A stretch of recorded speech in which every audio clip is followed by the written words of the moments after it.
ప్రకాశం జిల్లా కంబం పట్టణంలోని సంఘ వీధిలో స్థానిక టీడీపీ నాయకులు గుడిమెట్ట శ్రీనివాసులు ఆధ్వర్యంలో టీడీపీ ఇన్ఛార్జ్ ముత్తుముల అశోక్ రెడ్డి సమక్షంలో సంఘ వీధికి చెందిన కాపు కుటుంబాలు వైసీపీని వీడి తెలుగుదేశం పార్టీలోకి చేరారు. ఈ సందర్భంగా అశోక్ రెడ్డి టీడీపీ కండువా కప్పి సాదరంగా పార్టీలోకి ఆహ్వానించారు. నాడు తెలుగుదేశం హయాంలో కాపు సోదరులకు కల్పించిన 5% కాపు రిజర్వేషన్లు రద్దు చేసిన జగన్మోహన్ రెడ్డి అని రాబోయే ఎన్నికల్లో వైసీపీ ప్రభుత్వానికి తగిన బుద్ధి చెప్పాలని గిద్దలూరు నియోజకవర్గంలో తెలుగుదేశం జనసేనల ఉమ్మడి అభ్యర్థి అయిన నా గెలుపు నీ కోసం కృషి చేయాలని పిలుపునిచ్చారు.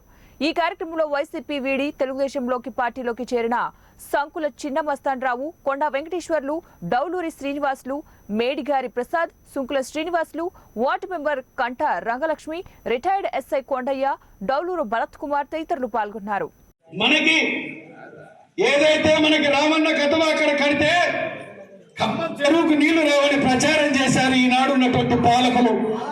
రామన్న కథవ 0.5 టీఎంసీ, ఖమ్మం చెరువు 3 టీఎంసీ అంటే రామన్న కథవ కంటే 6 ఇంతలు పెద్దది.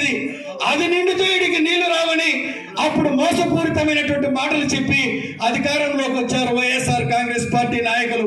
నేను అడుగుతున్నాను, 5 సంవత్సరాల్లో ప్రతి సంవత్సరం నిండింది కదా, రామన్న కథవకుండా ఏమైనా నష్టం జరిగిందా?